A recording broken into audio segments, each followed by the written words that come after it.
Y el texto que escogí para esta noche es el capítulo 11 de Hebreos, capítulo o versículo 4. Por la fe, Abel ofreció a Dios más excelente sacrificio que Caín. Esa es la primera parte y me voy a detener aquí. Por la fe, Abel ofreció a Dios excelente sacrificio. Por la fe. ¿Qué es fe? A veces hablamos mucho de fe, pero no entendemos qué es la fe. Si le pudiéramos buscar un sinónimo a la palabra fe, ese sinónimo sería confianza. Así que cuando tú dices, yo tengo fe en Dios, estás diciendo, yo confío en Dios. Cuando tú dices, yo ya tuve fe en Dios, pero ahora ya no la tengo, estás queriendo decir, yo ya confié un día en Dios, pero ahora ya no confío.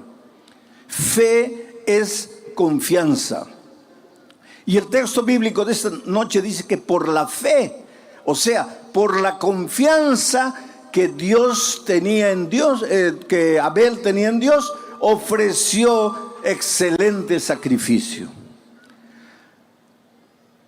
Confianza. El asunto es que para que tú confíes en alguien, tienes que conocer a esa persona. Porque tú no puedes confiar en alguien a quien no conoces.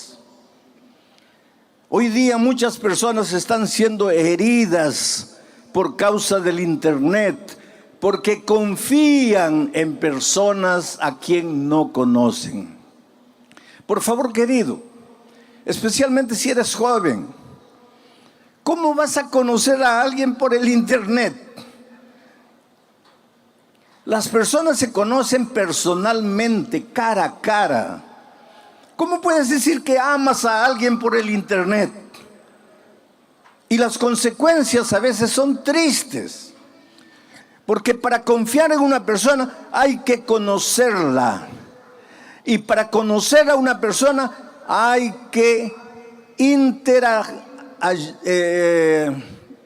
interrelacionarse personalmente. Hay que saber cómo es la otra persona, quién es. ¿Por qué es así? Hay que conocer. Y para conocer a una persona hay que pasar tiempo con esa persona. Porque si tú no pasas tiempo con una persona, no la puedes conocer. Y si no la puedes conocer, no puedes confiar en ella. Y si no confías en ella, no tienes fe. Abel confió en Dios porque pasó tiempo con Dios, porque se relacionó con Dios y finalmente confió en Dios. Por eso el texto bíblico dice, por la fe Abel ofreció excelente sacrificio. Los Pieles Rojas tienen un dicho interesante. Para que tú digas que conoces a una persona, tienes que comer junto con esa persona por lo menos un saco de sal.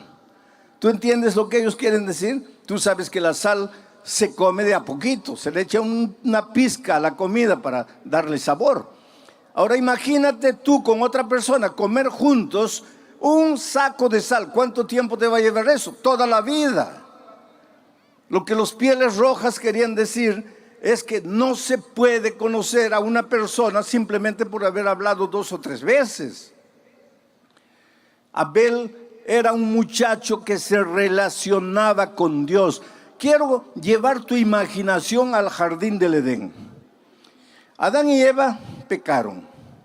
Fueron confrontados con su pecado, fueron confrontados entre ellos y fueron confrontados con el tentador. Ellos ya no podían permanecer en el jardín del Edén, porque en el jardín del Edén estaba el árbol de la vida. Y si ellos siguiesen comiendo del árbol de la vida, vivirían eternamente, pero vivirían como pecadores. Tú ya te imaginaste, si el pecado se prolongase eternamente, sería una tragedia. Por lo tanto, ellos tenían que salir del jardín del Edén. Y salieron. Y el texto bíblico de Génesis dice que Dios colocó un querubín con una espada brillante en la puerta del jardín. ¿A dónde se fueron Adán y Eva? Salieron del jardín para vivir fuera del jardín. Se alejaron de Dios, pero podían ver el jardín y podían ver al ángel guardián del jardín. Y cuando Caín y Abel nacieron, Adán y Eva los llevaban de pequeñitos a la frontera del jardín y de lejos les mostraban a los hijos y les decían: nosotros vivíamos allí, éramos felices, éramos perfectos, no había dolor, no había calor, no había frío, no había necesidad. El trabajo no era pesado como ahora para nosotros. Todo era paz, todo era armonía. Y seguramente que los hijitos le preguntaban: ¿y por qué ustedes salieron de ahí? Y ellos con lágrimas en los ojos les explicaban: es que nosotros hicimos algo que no debíamos hacer. Dios nos había dicho que podíamos comer de cualquier árbol del jardín, menos del árbol del conocimiento del bien y del mal, y nosotros comimos. Y tuvimos que salir porque el pecado tiene consecuencias. Oh querido, quisiera que esta noche tú colocases en tu mente y en tu corazón una verdad incontestable. El pecado tiene consecuencias. Y te lo voy a explicar de una manera irrisoria. Imagínate que tú te arrojas del 20º piso porque decides quitarte la vida. Y allá por el 10º piso te arrepientes del pecado que estás cometiendo, de quitarte la propia vida. Y clamas a Dios: Señor, perdóname. Ahora, conociendo la misericordia y el amor de Dios y sabiendo que Dios es un Dios siempre pronto, listo a perdonar, ¿tú crees que Dios te perdona o no te perdona en el momento que tú dices Señor, perdóname? Claro que te perdona. Estás perdonado, pero ya estás cayendo por el 9º piso. Perdonado. Vas a llegar al suelo. Perdonado, pero vas a morir, porque el pecado tiene consecuencias.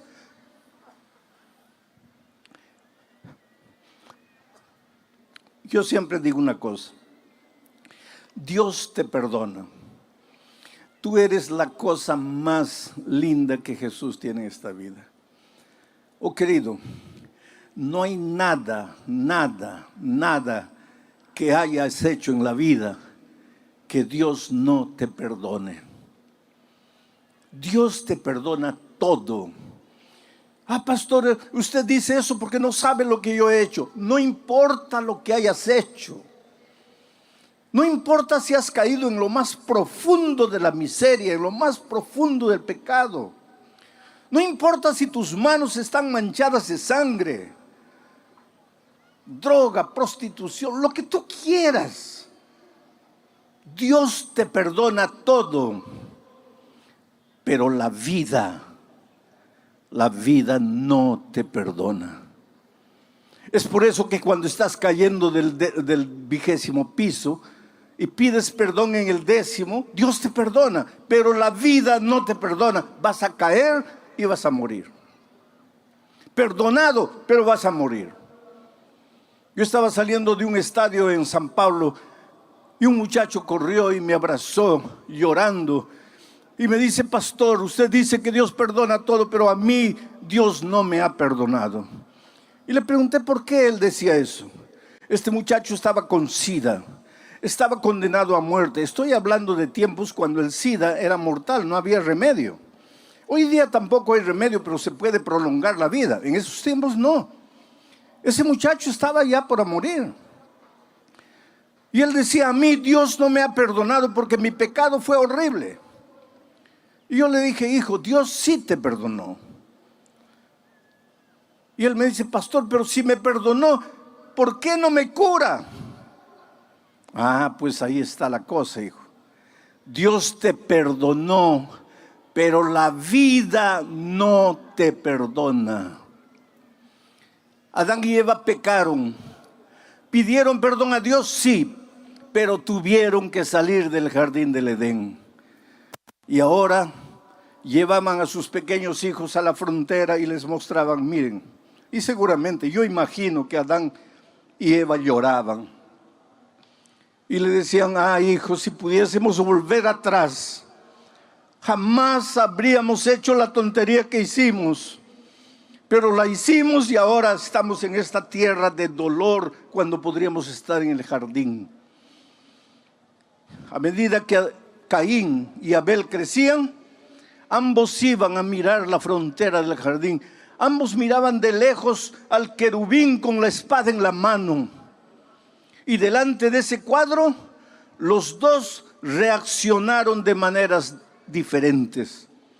Porque Abel entendió la naturaleza del pecado y entendió la solución para el pecado, porque Adán y Eva les contaban a ellos que cuando estaban desnudos, cuando no sabían qué hacer, cuando estaban cargados de vergüenza por causa del pecado, el Señor sacrificó un cordero. La sangre de ese cordero se derramó. Con la piel de ese cordero se preparó túnicas para cubrir la desnudez de Adán y Eva. Y en ese acto de sacrificio, el primero de la Biblia, Dios estaba diciendo, hijo, que no importa en el problema a donde caíste por causa de tus decisiones torpes, no importa si te sientes embarrado en el fondo del pozo, hay solución para ti, pero la solución involucra sangre, derramamiento de sangre.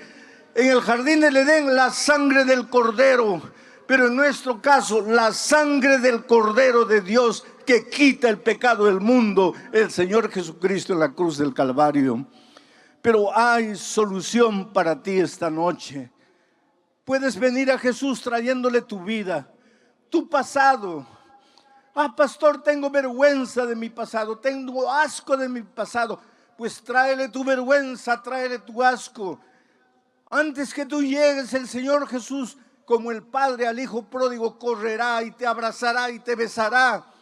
Y en su amor te limpiará y te transformará y te hará un nuevo ser humano, porque esa es la promesa divina.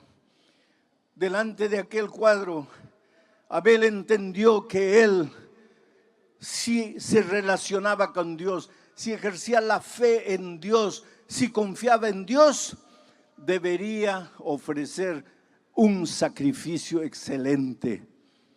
Solo, querido, que tú no le puedes ofrecer a Dios nada, porque nada bueno tienes. Por más que te esfuerces para producir buenas obras, obras de justicia, tu justicia para Dios es como trapo de inmundicia. No quieras tú presentarle a Dios tu buen comportamiento. No quieras tú creer que la salvación es porque dejaste de fumar o de beber, o porque no comes carne de puerco, o porque guardas el sábado, o porque haces esto, o porque haces aquello. Todo eso para Dios es como trapo de inmundicia. ¿Y sabe por qué? Porque quien produce esas obras son tus manos de inmundicia, porque somos humanos, manchados de pecado. Por lo tanto, el único sacrificio aceptable para Dios no es nuestro sacrificio humano, es la sangre maravillosa del Cordero. Necesitas creer en Jesús. Necesitas creer que si vas a Él arrepentido y le confiesas tu vida, Él te va a cubrir tu multitud de pecados. Él te va a lavar en su sangre, Él te va a limpiar en su gracia. Necesitas creer. ¿Sabes por qué no has vencido hasta hoy? Porque luchas por tus propias fuerzas, porque crees que tu dominio propio te va a dar la victoria. No, querido. El único que te garantiza la victoria es el Señor Jesucristo. Por eso Abel ofreció un cordero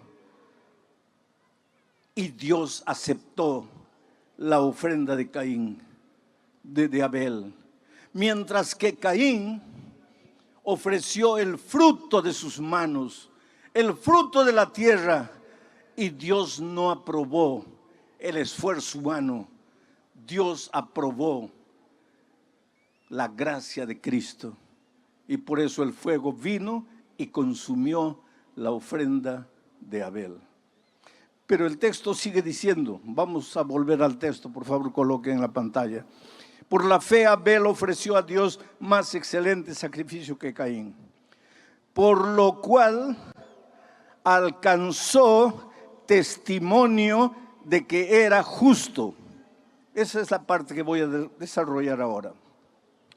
Por lo cual alcanzó testimonio de que era justo. ¿Quién alcanzó el testimonio de que era justo? Abel. ¿Y quién dio el testimonio de que era justo? Dios. ¿Y por qué Dios dio en favor de Abel el testimonio de que era justo? Porque él ofreció un cordero, la gracia maravillosa de Jesucristo.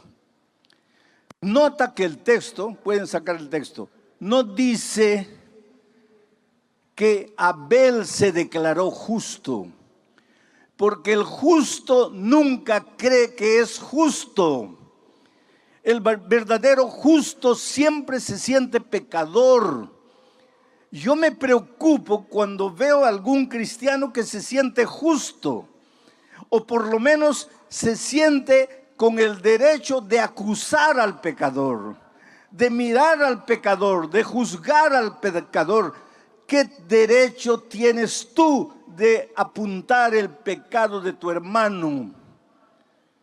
Mira la viga de tus ojos, no mires la paja del ojo de tu hermano. Tú no eres justo. Abel no dijo, yo soy justo porque Dios aprobó mi sacrificio, sino que Dios dio testimonio de que era justo. Dios el justo. Ahora hay una cosa.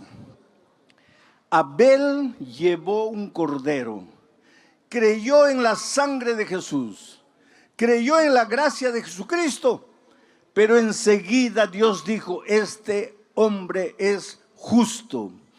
Justo es aquel que anda en la justicia. Justo es aquel que hace obras de justicia. Pero Abel no hizo las obras de justicia con sus esfuerzos propios. Abel obró las obras de justicia porque creyó en la gracia maravillosa de Cristo. Por favor, nunca pienses que tú puedes salvarte por tus obras de justicia humana. Pero tampoco pienses que porque eres salvo por la gracia de Cristo, puedes vivir como tú quieres. No. A partir del momento en que Jesús te limpia, te purifica de tus pecados, te prepara para andar en las obras de justicia. Porque Dios es un Dios justo y quiere que sus hijos caminen por los caminos de justicia. Por eso en el Salmo 23, David dice que el buen pastor conduce a su rebaño por las veredas de justicia. ¿Y dónde encuentras tú el concepto de la justicia desarrollado? En la palabra de Dios. ¿Quieres saber en qué consiste la justicia? Ve a la Biblia, estudie la Biblia. Encuentra lo que Dios desea de ti, lo que Dios te pide. y haz lo que Dios te pide, no para salvarte, sino porque has sido transformado por la gracia de Cristo y ahora te deleitas en hacer su voluntad. Es por eso que cuando Jesús estuvo en esta tierra, miró y dijo: si me amáis, si ustedes dicen que me aman, si ustedes dicen que yo soy la cosa más linda que ustedes tienen, entonces guarden mis mandamientos, hagan mis obras de justicia, anden en mis caminos. ¿Por qué los seres humanos creemos que la gracia está separada de las obras? ¿Por qué pensamos que el que se salva por la gracia no tiene que realizar buenas obras? ¿O por qué hay cristianos que piensan que la gracia es barata, que las obras son las importantes? Pero si es tan simple de entender. Cristo te salva por su gracia, pero lógicamente que ahora has sido salvo por la gracia, tienes que andar en sus caminos, tienes que hacer su voluntad, tienes que obrar obras de justicia. Ahora, ¿cuál es el sacrificio que tú tienes que enseñar, entregar al Señor Jesucristo? El sacrificio de Abel fue perfecto. ¿Cuál es tu sacrificio? Romanos, voy a pedir que salten al texto de Romanos capítulo 12, versículo 1. Quiero leer aquí. Romanos capítulo 12, versículos 1 y 2. Para responder la pregunta, ¿qué sacrificio tienes que entregarle tú? Abel ofreció un perfecto sacrificio. ¿Y tú? Dice así: así que hermanos, ¿y quién escribe? Es Pablo.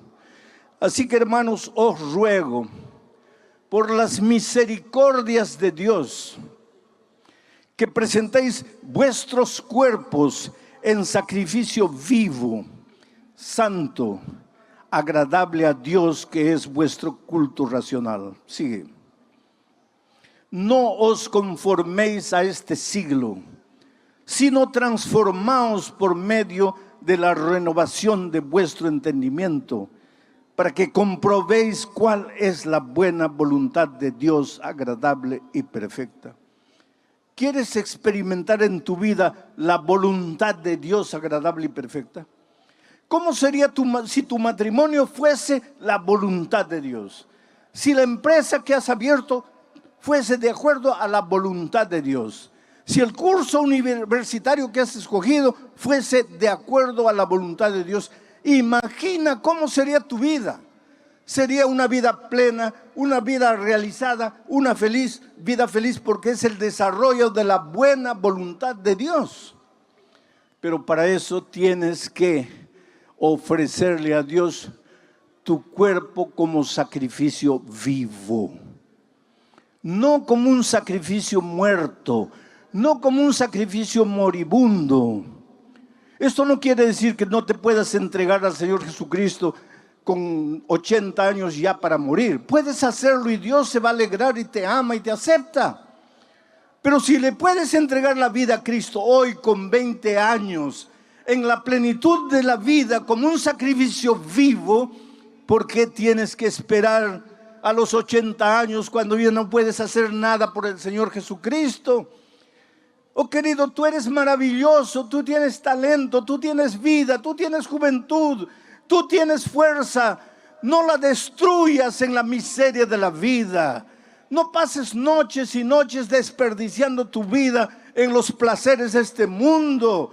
Entrégale tu ser entero a Dios como sacrificio vivo. Y deja que la buena y agradable voluntad de Dios se haga realidad en tu vida. Y tendrás paz y serás feliz. Yo me acuerdo de una historia triste de una abogada que comenzó a sentirse mal y fue al médico. Y el médico, después de unos exámenes, le dijo: estás con SIDA. Pero ella nunca le había sido infiel al esposo. ¿Cómo podría estar contagiada de SIDA Evidentemente el esposo había traído esa enfermedad a la familia. Pero cuando la abogada recibió el diagnóstico de que estaba con SIDA, el consultorio de la médica era a las orillas del mar de Copacabana. Ella salió con el papel en la mano, caminó hasta la playa, se sentó en la arena y recordó toda su vida. Solo había tenido un hombre en la vida, su esposo.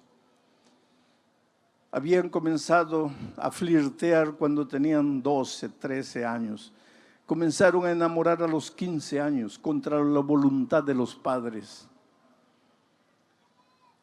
Ella le repetía desde la ventana las palabras de una poesía que muchos de ustedes conocen. Quítate de la ventana, chiquillo loco, que mi madre no te quiere, ni yo tampoco. Pero el muchacho insistía y la conquistó. Y a los 15 años de edad empezaron a enamorar. Ese muchacho no quería saber nada con la vida, solo amigos, al principio cigarro, después bebida, después drogas. Y los padres le decían a la hija, pero hija, ¿cómo te vas a casar con un muchacho así? Tú, una abogada, ¿cómo te vas a casar con un hombre irresponsable que solo quiere disfrutar de tu dinero? Porque él no trabaja, él no es profesional, él no estudia, él solo vive en las drogas, en la bebida. Y ella respondía a sus padres con aquella frase famosa de las chicas: mi amor lo va a cambiar. Oh querido, tu amor no cambia a nadie, por favor no te engañes. Pero en esta vida todos tenemos que tomar decisiones. Caín tomó una decisión errada, Abel tomó la decisión correcta. Esta jueza, esta abogada, tomó una decisión errada. Se casó con la persona errada, con una persona que no quería saber literalmente nada con las responsabilidades de la vida, que solo quería pasarla bien, que solo quería disfrutar de los placeres de esta vida. Ella fue una buena esposa, respetó a su esposo en todo tiempo, pero él no. Y ahora ella estaba con SIDA. Estoy hablando de tiempos antiguos, vuelvo a repetir, cuando no había remedio ni prolongación de vida para los enfermos de SIDA. Ella volvió para la casa. Él no estaba.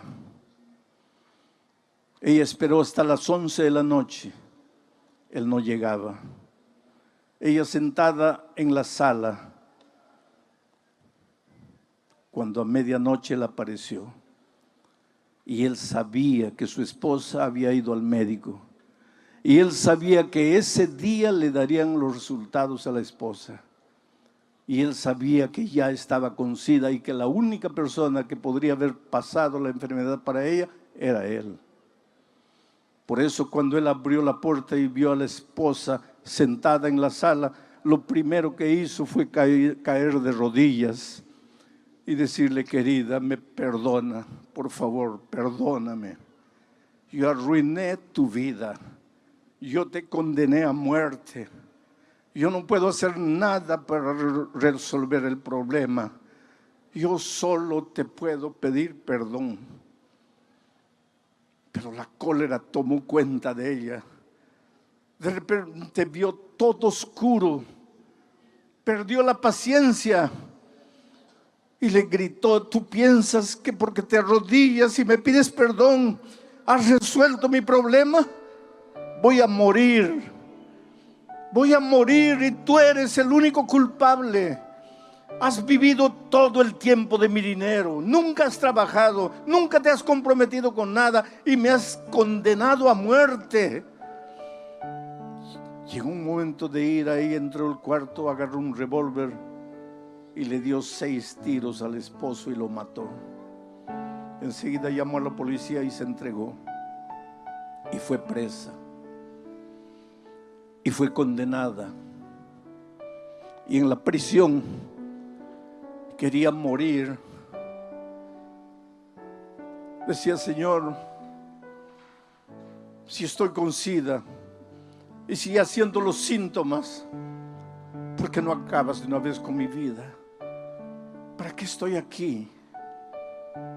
Y ahí entra el ministerio de la radio, porque la radio tiene la capacidad de entrar a los lugares a donde nadie entra.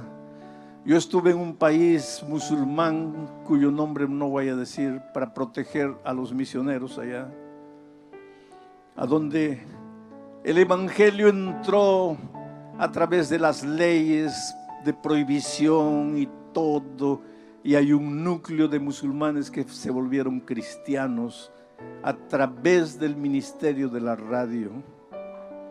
Es por eso que cuando alguna vez te piden una ofrenda para la radio, no tengas miedo de ofrendar. La radio puede llegar con el evangelio a los rincones más apartados, y la radio llegó a la vida de esta abogada con el evangelio en su momento de desesperación, y ella entendió que Jesucristo era Dios, y con lo que los hombres no podrían hacer, Jesús podría hacer, y que el milagro maravilloso de Cristo tal vez no sería curarla del SIDA, mas curarla del alma, para enfrentar la muerte sin miedo y sin temor, con la esperanza de encontrarse con Jesucristo cuando Él viniera. Y aceptó a Jesucristo y fue bautizada.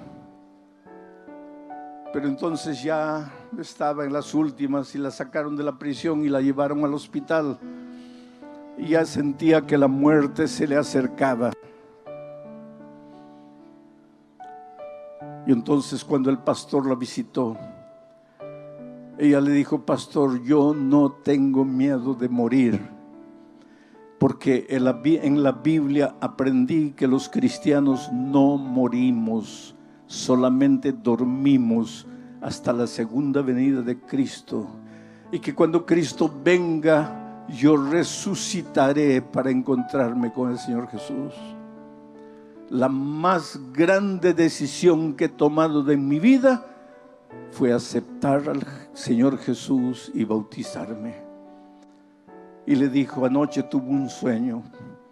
Soñé que estaba siendo juzgada y que el diablo vino y le presentó todas las acusaciones contra mí.